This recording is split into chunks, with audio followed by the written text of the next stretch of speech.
America ने Iran पर मजीद पाबंदियां लगा दी। तेल की मसनूआत पर पाबंदियों में तौसी कर दी गई। इस हवाले से बाइडेन इंतजामिया का कहना है कि ईरान के तेल की मसनूआत पर पाबंदियों में तौसी इसराइल पर मिसाइल हमलों के जवाब में की गई है।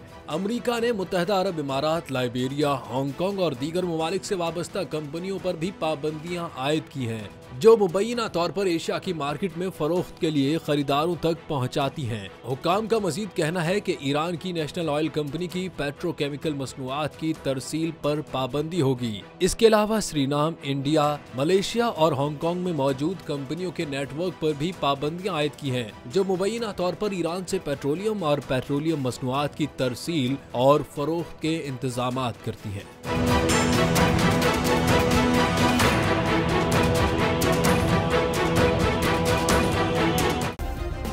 सब्सक्राइब करें और बेल दबाएं ताकि कोई खबर रह न जाए।